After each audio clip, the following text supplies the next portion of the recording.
रायगडावर खडे पसरले शिवरायांच्या पायी, तीच आम्हाला माणिक मोती, दुसरी दौलत नाही. वा मित्रांनो, या अवघ्या महाराष्ट्राला जसा सांस्कृतिक वारसा लाभला तसाच संघर्षाचा इतिहासही लाभला.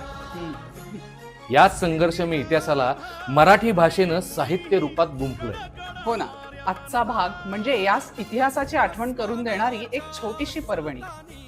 आज पाहूया बाबासाहेब पुरंदरेंच्या कादंबरीतून एक उत्कंठावर्धक प्रसंग आणि कुसुमाग्रजांची वीर रसाने ओतप्रोत न्हाऊन निघालेली एक कविता. चला तर मग साहित्यातून जाणून घेऊया अभिमान मराठीचा, वाढवूया गौरव भाषेचा.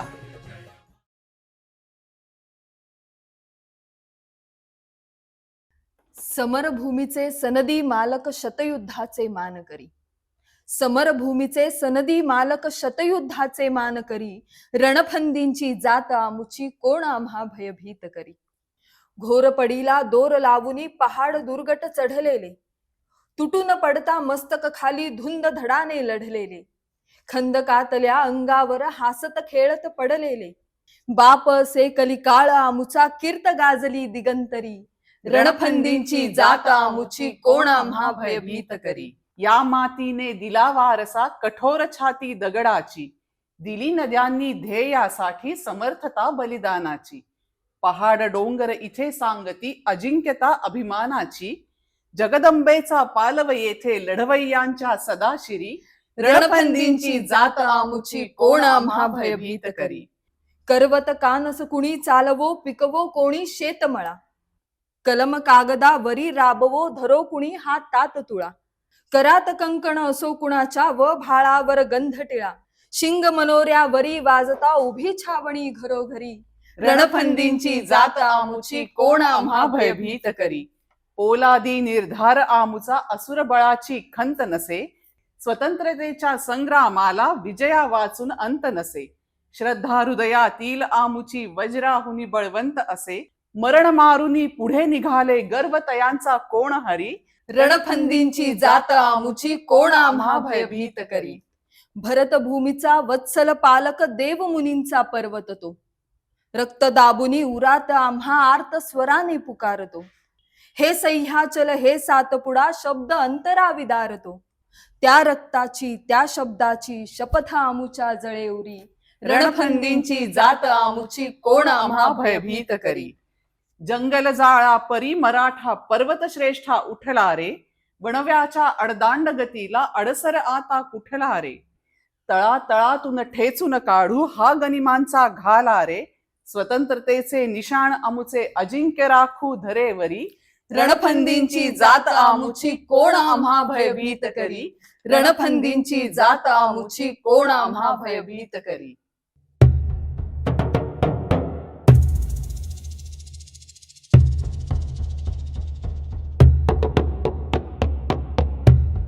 खरोखरच सर्जा जिथून चढत होता त्या कडावर त्याच्या आसपास खाची कपारात गेधडांची भली मोठी अंडी होती.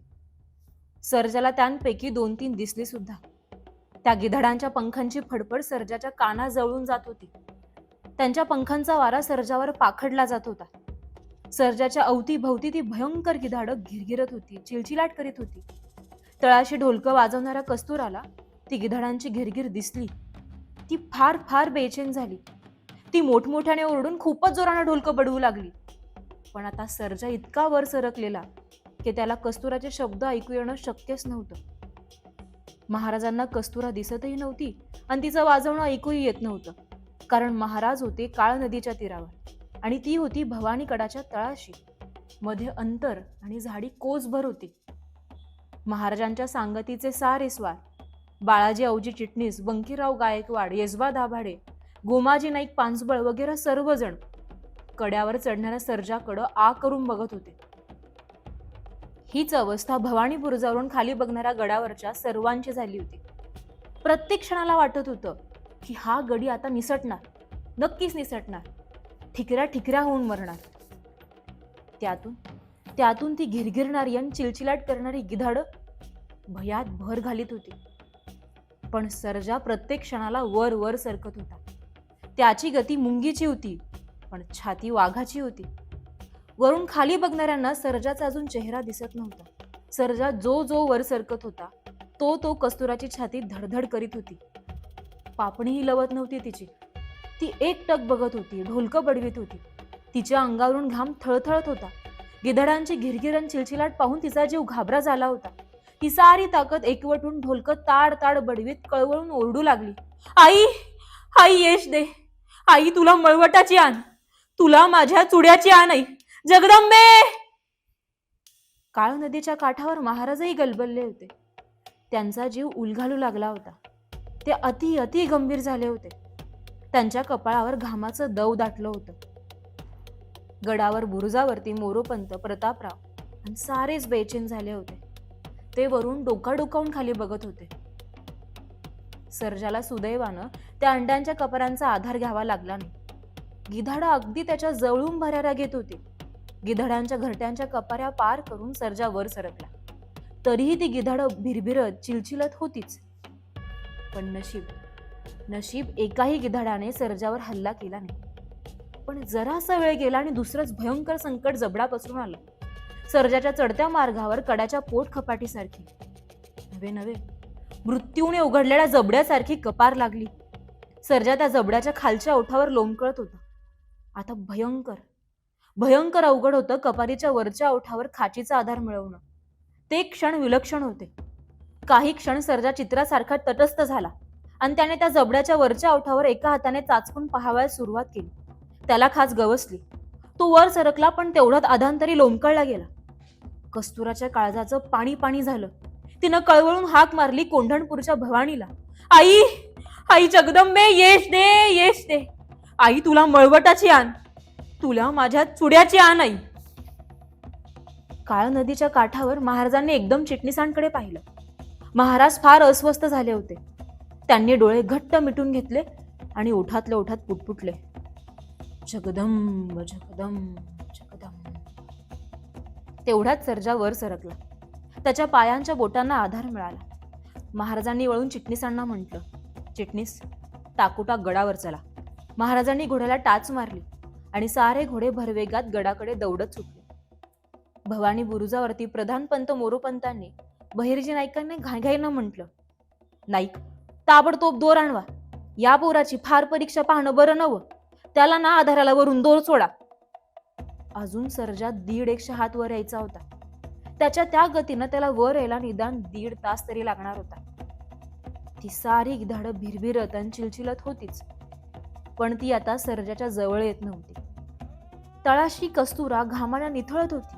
तिची जीभ आणि ओठ कोरडे पडले होते, पण ढोलक्याचा आवाज मात्र मंदावत नव्हता.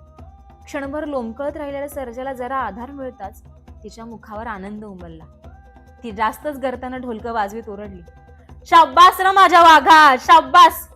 ढोलकं घुमत होतं, ढांग ढांग ढांग, ढिडांग ढिडांग ढिडांग. बहिर्जी नाईकांनी दोर आणला. त्याचं एक टोक तोफेच्या कमरेला गच्च बांधण्यात आलं. दुसरं टोक हळूहळू खाली सोडायला सुरुवात झाली. सर्जाच्या अगदी शेजारून तो दोर गेला. सर्जाने तो पाहिला. वरून झुंजाराव ओरडून सांगत होते, अरे गड्या, दोराला धर, दोराला धर. पण सर्जाने दोराला हातही लावला नाही. तो तसाच पहिल्यासारखा कपारी आणि खाचा चापसत चापसत वर येत राहिला. जिभल्या चाटीत मृत्यू त्याच्या भोवती घिरट्या घालीत असतानाही त्याला जिद्दीने वर सरकत येताना पाहून सारेच थक्क झाले होते. सर्जाचा निथळता देह चमकत होता. खालून ढोलक्याचा आवाज ऐकू येत होता, पण कस्तुराचं ओरडणं अजिबात ऐकू येत नव्हतं. एवढ्यात मागच्या बाजूला दूरवर शिंगांची ललकार उठली. तटावरच्या सर्वांच्या माना एकदम मागे वळाला. जगदीश्वराच्या मंदिरामागून घोडे दौडत येत होते. भवानी बुरुजावरून सर्वांच्याच तोंडून दबता आवाज उमटला, महाराज आले, महाराज आले. प्रधानपंत आणि हंबीरराव मुजऱ्यासाठी चटकन पुढे झाले. महाराजांचा घोडा थडथडत आला आणि थांबला. महाराज घोड्यावरून उतरले आणि झपझप पावलं टाकीत भवानी बुरुजाकडे येऊ लागले. मुजरा करीत असलेल्या मोरोपंतांना महाराजांनी घाईने पुसलं, पंत, कडा चढून येणारा तो कोण आहे? काही उमगत नाहीये महाराज, पण ना तो डोंबारी असावा, कारण खाली ना एक बाई तळाशी ढोलकं वाजवतीये. महाराज बुरुजावर आले. त्यांनी खाली डोकावून पाहिलं तर महाराजही थक्क झाले होते. सर्जाच्या शेजारून तो दोर लोंबत होता. सर्जा दोराचा आधारही न घेता तसाच कडा चढत होता. प्रतापराव म्हणाले, महाराज, आम्ही मुद्दाम दोर सोडला, तरी तू गडी आधार न घेता तसाच वर येतोय. ढोलक वाजवणारी एक बाई महाराजांना वरून दिसत होती. आवाजही वर ऐकू येत होता. सर्जाचे घामाने उन्हात चमकणारे खांदे आणि हातही दिसत होते, पण अजून त्याचा चेहरा दिसत नव्हता. ते आभाळ, ती दरी, ते सह्य शिखरे, तो भवानीचा कडा आणि हिरोजी इंदुलकर आश्चर्याने अवाक झाले होते. अगदी अवाक, महाराजांप्रमाणेच. महाराजांनी हिरोजींकडे पाहिलं. हिरोजींनी डोळेच मिटून घेतले. सर्जाची गती मुंगीची होती, पण छाती चित्याची होती. तो भयंकर करडा, निसरडा, घसरडा, ताठ कडा बोटाने चढून वर येत होता. सर्जा आता कड्याच्या माथ्यापासून 61 हातांवर आला. हळूहळू 40 हातांवर आला. हळूहळू 20 हातांवर आला. महाराज आता तर कौतुकाने अधिकच थक्क झाले होते, कारण ते अवघं 20-21 पोर एवढं यमाच्या छातीवर चढून येण्याचं धाडस करताना त्यांना दिसत होतं. आता सर्जाला वर पोहोचायला अवघं 10 हातांचंच अंतर उरलं होतं. कस्तुराला तर आता सर्जा खालून अगदी बोटा एवढाच दिसत होता. तरीही ती ढोलकं बडवीतच होती. तटाबुरुजावरच्या मावळात कौतुकाची विलक्षण गलबल सुरू झाली. महाराजांच्या मुखावर हास्य उमललं होतं. सर्जा वर येऊन पोहोचला. तो निथळत होता, तो हसत होता. महाराज उभे होते तेथून तो 25 पावलांच्या अंतरावर येऊन पोहोचला. त्याने वर पोहोचताच वळून खाली कस्तुराकडे पाहिलं. त्याने हसत हसत उजवा हात उंचवला आणि लगेच झटकन त्याच हाताने महाराजांना मुजरा केला. तो निथळत होता, तो हसत होता. त्याची छाती भात्यासारखी खाली वर होत होती. कोवळ्या तांबूस पिंपळ पानाप्रमाणे तो नखशिखांत तकाकत होता. तो दिसत होता अहिमहीच्या पातळातून वर आलेला विजयी हनुमंतासारखा. महाराज हसत हसत झपझप पावलं टाकीत सर्जाकडे चालू लागले. तो मुजरा करीत उभा होता. महाराज म्हणत होते, शाब्बास पोरा, शाब्बास, बहादर आहेस. मुजरा करीत असलेल्या सर्जाच्या दोन्ही दंडांना धरून दिलखुलासपणे महाराज म्हणाले, केवढी रे तुझी हिंमत.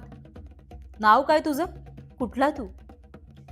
महाराज, मी सर्जा डोंबारी, लखडोंबे रचुलियोग, कोरेगडा खालच्या मावळातलाय, नांदवलीचा. महाराजांचा उजवा हात सर्जाच्या पाठीवर होता.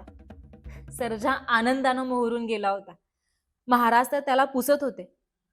ती खालच्या दरीत ढोलक वाजवणारी तुझी कोण. ती माझी लक्ष्मी आहे महाराज. सर्जा जरासा लाजला. महाराजांनी डोकावून खाली पाहिलं तर ढोलक वाजत नव्हतं. ढोलक खांद्याला अडकवून कस्तुरा पळत निघाली होती. महाराजांनी ताडलं की ही पोरगी वाळूसुराच्या वाटेनं गडावर येणार. महाराज बहिर्जींना म्हणाले, बहिर्जी, या पोराला आणि त्याच्या लक्ष्मीला नंतर वाड्यात सदरेवर हजर करा. जी महाराज. आऊसाहेब महाराजांनी आधीच मला सांगितलंय तसं. आम्हाला तो अंदाज होताच. महाराज जरा हसले. महाराजांनी घोड्याला टांग टाकली आणि प्रधान पंतासह सर्वांचे घोडे महाराजांच्या मागोमाग दौडत गेले. भवानी बुरुजावर जमलेल्या गडावरचे 200-250 मावळे सर्जाभोवती जमले. सर्जा सर्वांच्या कौतुकात गळापर्यंत बुडाला.